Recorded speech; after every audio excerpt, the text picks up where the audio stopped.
जोहार झारखंड, जय झारखंड। साथियों, 2024 विधानसभा चुनाव का परिणाम सबके सामने आ चुका है। झारखंड राज्य में पुनः एक बार महागठबंधन की सरकार बनने जा रही है। शुभकामनाएं उनको। और हाँ, जेलकैम की एक नई पार्टी, नवोदित पार्टी को, जो राज्य से अपार समर्थन, जन समर्थन प्राप्त हुआ, उसके लिए पूरे राज्यवासियों का बहुत बहुत धन्यवाद, आभार। जेलकैम के जितने भी सिपाही, सैनिक, कार्यकर्ता, सभी का संघर्ष आज इस मुकाम को लेकर आया है। हालांकि आशाएं बहुत सारी थी और बिल्कुल वो दिखा भी, लेकिन वो क्या कहते हैं ना, मान लो 2 साल की पार्टी है, अनुभव की थोड़ी सी कमी रही, लेकिन उसके बावजूद जो परिणाम हम लोग लेकर आए हैं, आसान नहीं है। ये फर्स्ट जनरेशन पॉलिटिक्स है। फर्स्ट जनरेशन पॉलिटिक्स झारखंड में, पूरे भारत में ऐसा इतिहास नहीं मिलेगा। विधायक हमारी पार्टी से कितने बने वो मायने है, उससे कई ज़्यादा मायने हैं कि हमारी पार्टी को पूरे राज्य में समर्थन कैसा मिला, अच्छा समर्थन मिला। इसके लिए सभी का आभार करते हैं, धन्यवाद करते हैं। हालांकि अगर व्यक्तिगत हमें निजी तौर पे पूछा जाए तो विधायक बनने के बाद जो मेरा व्यवहार है वही विधायक बनने से पहले भी हमारा वही व्यवहार था। यानी विशेष कुछ परिवर्तन नहीं आया है, क्योंकि बीते 3 साल तो हम लोग ऐसे ही बिना पद के पावर में जी रहे थे।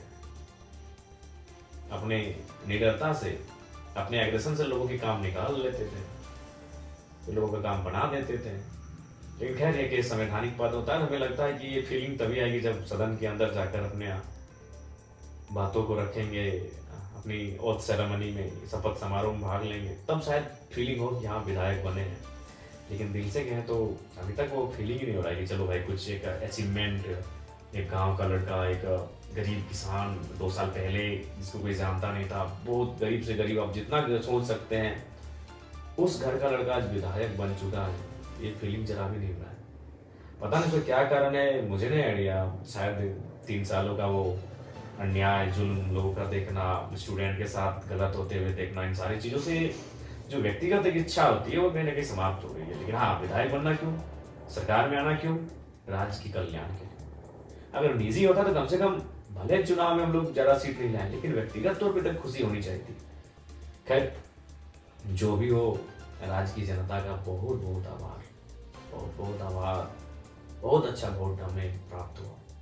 चाहे कोल्हान का जुगसलाई हो, ईचागढ़ हो, सरायकेला हो, खरसवां हो, ये 4 सीटें बहुत जबरदस्त रही। उसके अलावे जो सीटें रही उनको भी धन्यवाद। अगर आप दक्षिणी छोटानागपुर की बात करें तो तमाड़ में अच्छा खासा वोट रहा, सिल्ली में अच्छा खासा वोट रहा, कांके और खिजरी में भी, यानी दक्षिणी में भी 4 सीटें बहुत लाजवाब रही।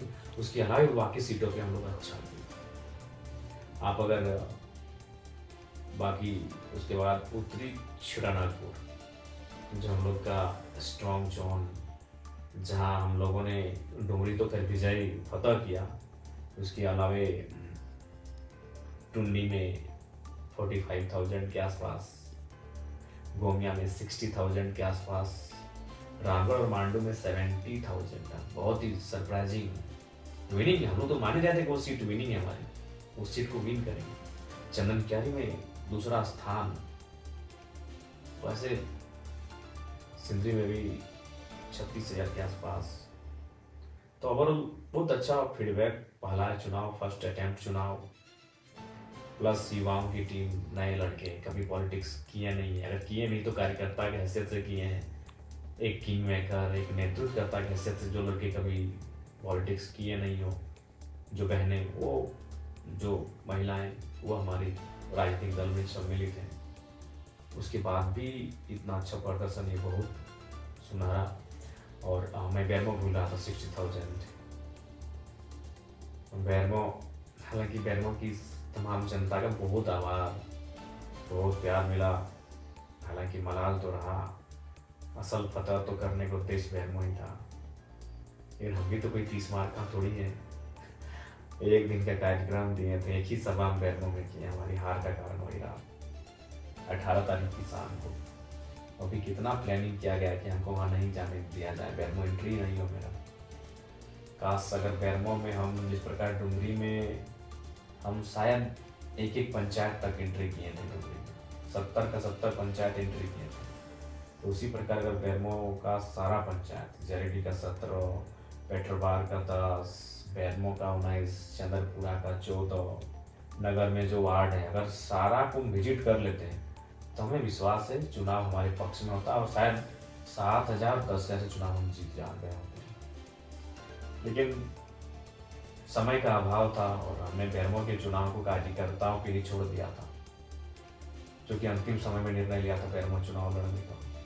अगर मेरी दिली इच्छा कही जाए और मेरा अगर निजी मत, तो मैं पुनः दोहराऊंगा, मेरी इच्छा मांडू और गोमिया थी। गोमिया इसलिए थी कि गोमिया में हम लोग फर्स्ट थे, और कोई भी अगर हम अपना निजी स्वार्थ देखते हैं तो शायद हम गोमिया को चुनते हैं। लेकिन मेरी लड़ाई आउटसाइडर्स, माफिया, आउटसाइडर्स पूंजीपति, आउटसाइडर्स दबंग किस्म के लोग जो झारखंड की राजनीति कब्जा कर रहे हैं, उनसे भी तो मेरी लड़ाई है। और बैरमो में वो तो फिट था, दोनों आउटसाइडर्स दबंग नेता जिन्होंने केवल शोषण और जुल्म किया था झारखंडियों पे, तो वहां लड़ना मेरी वैचारिक लड़ाई थी। मैं बैरमो को छोड़ नहीं सकता था, बैरमो से मैं भाग नहीं सकता था, जबकि मुझे भी मालूम है कि उस सीट संकट में डेंजर सीट है। डेंजर सीट इसलिए है कि लोकसभा के चुनाव में बैरमो से मुझे 53,000 वोट मिले थे, मैं तीसरे नंबर पे था, सबसे पीछे था टॉप में। टॉप जो 3 लीडर थे उनमें सबसे पीछे था, नीचे था। लेकिन फिर मैंने साहस किया, क्योंकि ये टाइगर का जिगरा है भाई, वो हार जीत से ऊपर की सोचता है। मैं बैरमो में इसीलिए कूदा था कि मेरा मानना है कि बैरमो जहाँ CCL है, जहाँ BC आउटसोर्सिंग है, जहाँ DBC है, तमाम योजनाएं हैं, वहाँ मैं आऊँगा तो आर्थिक न्याय की बात करूँगा। खैर बैरमो हार के भी मैं डुमरी में ही जीत के मैं देख लूंगा बैरमो को, टेंशन मत लीजिए। लेकिन अगर मैं बैरमो में आता, जैसे अभी अनूप सिंह मिस्टर जीत गए हैं, शुभकामनाएं उनको, वैचारिक मतभेद है, कल भी रहेगा, लेकिन जो जनादेश है उसको तो सुनना होगा, उसको स्वागत करना होगा। तो अनूप सिंह जी को हमारी ओर से बधाई रहेगी, लेकिन आप भी जानते हो क्या करेंगे। डीओ उनके भाई को, रैक उनके जीजा जी को, ट्रांसपोर्टिंग उनके साले साहब को, बहुनई को, जीजा को, साला को, भाई को। इसके अलावा अनूप सिंह जी कुछ विशेष आगे सोचेंगे नहीं। पूंजीवादी सोच के व्यक्ति हैं, साम्राज्यवादी सोच के व्यक्ति हैं, राजशाही सोच के व्यक्ति हैं, लेकिन फिर भी बैरमो के लोगों को जो भी उन्होंने निर्णय लिया है उसका भी स्वागत है। लेकिन हाँ, अगर ये आपका टाइगर जीत जाता है तो फिर बैरमो से ही झारखंड को अगर तब्दील नहीं करते तो फिर आप बेकार करते हैं। अगर हम जीत के आते हैं तो बैरमो में जितने भी वर्ग समुदाय के रहने वाले लोग हैं, हर एक वर्ग तक पहुंच कर कम से कम एक एक व्यक्ति को तो जरूर लेके आते हैं। अनूप सिंह जी जीत गए हैं, उनकी बिरादरी के बाहर शायद ही कोई व्यक्ति आपको डीओ में, ट्रांसपोर्टिंग में दिख जाएगा। दिख जाए तो अच्छी बात है और गनीमत है। अगर हम जीत जाते हैं तो एक एक समाज के व्यक्ति को वहाँ खोज के लेके आते हैं, क्योंकि आर्थिक न्याय का मतलब ही होता है हर एक समाज, हर एक तबका के पास आर्थिक स्थिति सक्षम होना। तो खैर जो जीत गई सो बात गई, लेकिन बैरमो के तमाम साथियों का बहुत बहुत धन्यवाद कि हमने एक दिन कार्यक्रम दिया और अपने वोट 60,000 तक पहुंचा दिए। बहुत बड़ी बात है, जीत है। बैरमो में हम अपना फ्यूचर देखेंगे, है फ्यूचर हमारा। और डुमरी का तो खैर वो भावनात्मक रहा है, डुमरी का आभार। उसके अलावा सभी टुंडी रहे, गोमिया रहे, सबको धन्यवाद, मांडू रहे। लेकिन विशेषकर जहाँ से मैं लड़ा हूँ, डुमरी बैरमो के तमाम कार्यकर्ता, आप निश्चिंत रहे। जयराम कुमार महातो डुमरी का विधायक थोड़ी है। क्या लगता है कि आपको हम हमें विधायक ही मान रहे हैं? जी नहीं, आप तो हमें राज्य का नेता मानते हैं। हम राज्य की आवाज है, हम राज्य का चेहरा है। बिल्कुल आप टेंशन मत लें, हमने जीता डुमरी है, नजर बैरमो, बागमारा, टुंडी में भी रहेगी, निश्चिंत रहिए आप। हम खड़ा है, ये पागल जिद्दी जुनूनी टाइगर आपका खड़ा है, टेंशन मत लीजिए। आपके समर्पित भाव को बहुत बहुत शुक्रिया, बहुत समर्पण आपने दिखाया चुनाव में।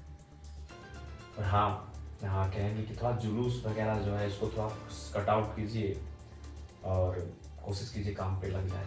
और अगर आप जुलूस निकालते हैं तो अपने पंचायत में दिन को निकालिए, रात को बिल्कुल भी नहीं। दिन को निकालिए और कोई भी हमारे कार्यकर्ता है किसी प्रकार का ऐसा कुछ मतलब नहीं करेंगे जिससे कि पार्टी की छवि को मिले।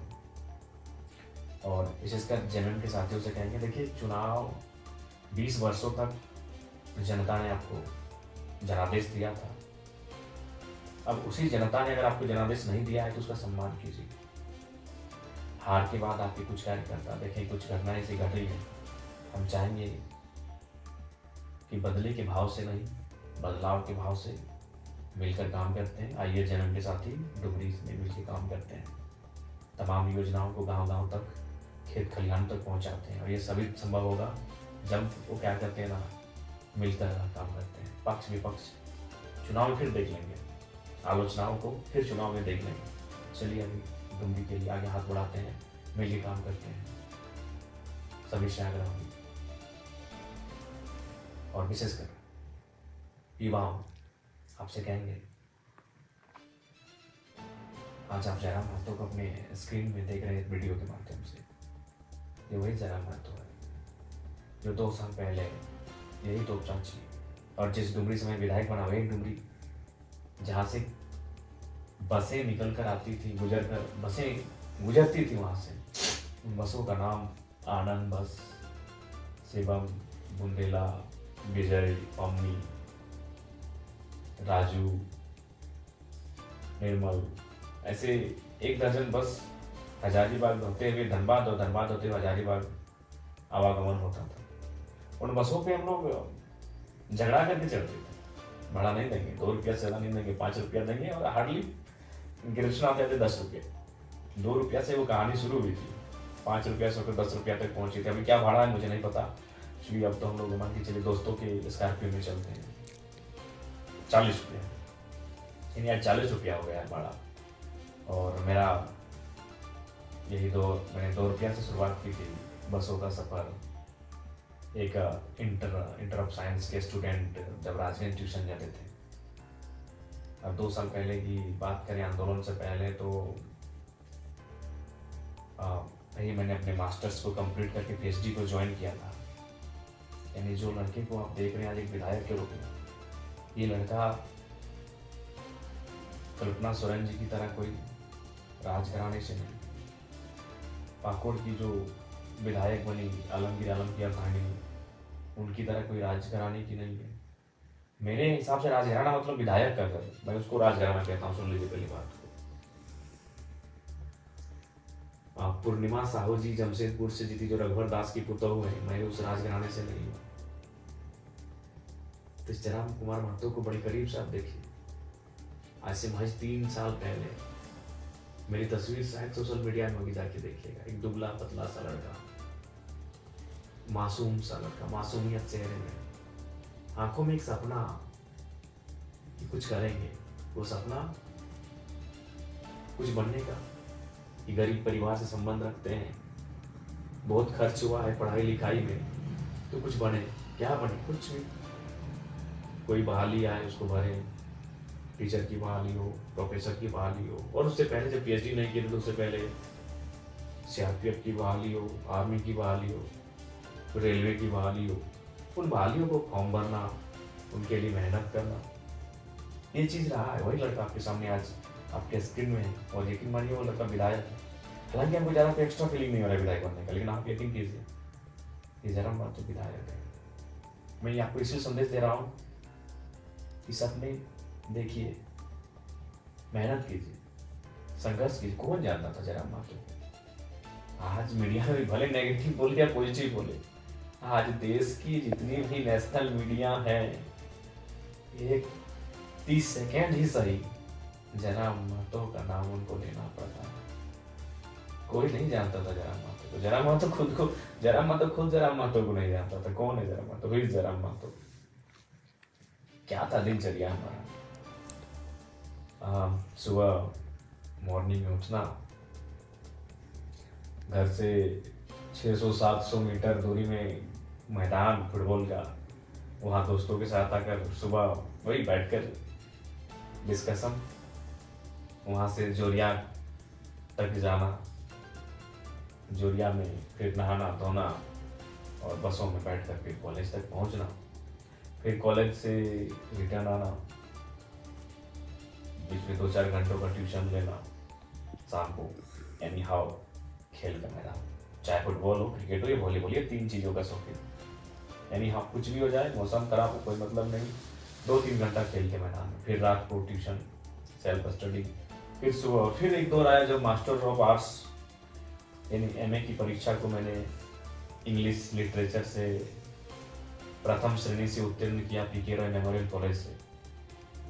तो एक दिन की घटना है, मैं नहाने के लिए जोरिया जा रहा था। जोरिया जिसको आप छोटी नदी कह सकते हैं, अगर आप सभी नहीं समझे कि जोरिया का क्या मतलब है, तो छोटी नाला नदी कह सकते हैं। तो वहाँ कुछ हमारे बगल में जो एक सरकारी +2 हाई स्कूल है, बच्चे क्लास को छोड़ के बाहर बैठे थे। तो बच्चों को तो पहले हमने चूंकि पकड़ा, उनको अपने साथियों के साथ उनको पकड़ के प्रिंसिपल के पास हम लोग कंप्लेंट करने के लिए गए, सर क्या हो रहा है, स्कूल का टाइम है, आपके बच्चे जोरिया के किनारे घाट पे बैठे हैं नदी के सामने। तो प्रिंसिपल साहब ने बड़ी मार्मिक बात कही कि जरा बाबू, सरकारी विद्यालयों की व्यवस्था ऐसी है कि शिक्षक की कमी है और हम लोग मेंटेन नहीं कर पाते हैं। तो बातों बातों में उन्होंने कहा कि आप भी तो सुने इसी साल एमए पास किए हैं, तो एक काम कीजिए, जब आप एमए पास किए हैं और जाहिर सी बात है आप कंपटीशन वगैरह की तैयारी करेंगे, नौकरी पाने की तैयारी करेंगे, तो जब तक वो नहीं होता है तब तक आपसे अनुरोध है कि 2 घंटा आप हमारे स्कूल में क्लास ले लीजिए। हम गए थे शिकायत करने के लिए कुछ बच्चों का कि बाहर भाग के आए हैं स्कूल के टाइम में, और हमें क्या, हमें उल्टा प्रिंसिपल ने कहा कि आप पढ़े लिखे हैं तो 2 घंटा पढ़ा दीजिए। बोला ठीक है सर, पर उन्होंने कहा कि ठीक है, लेकिन आप कंडीशन है कि आप एक आवेदन लिख के दीजिए और अपना जो सारा सर्टिफिकेट्स एमए का, बीए का, इंटर का और मैट्रिक का सर्टिफिकेट इंक्लूड करके कि हम भाई निःशुल्क शिक्षा देंगे, भविष्य में किसी प्रकार का दावा नहीं करेंगे। बोले ठीक है सर।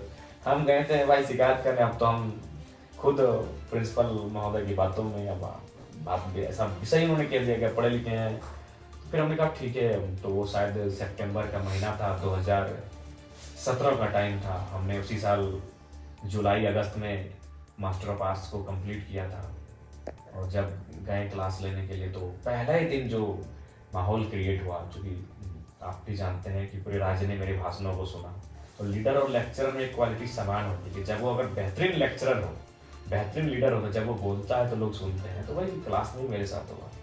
जब मैं बच्चों को पढ़ाने लगा, जब मैं उनको एक्सप्लेन करके समझाने लगा, तो पूरा क्लास सन्नाटा, शांत और सुनने लगे। तो इससे क्या हुआ कि डिमांड्स बढ़ गई, और प्रिंसिपल ने रिक्वेस्ट किया कि नहीं, हम तो आपको ऐसे ही बोले थे कि भाई टीचर की कमी है, लेकिन अब आपसे रिक्वेस्ट होगा जब तक आप कुछ बनते नहीं है, कुछ करते नहीं अपने लिए, तो 1-2 घंटा पर डे निकाल के यहाँ बच्चों को पढ़ा दीजिए। वो सिलसिला चलता गया और 4 साल बीत गए। यकीन मानिए 4 साल।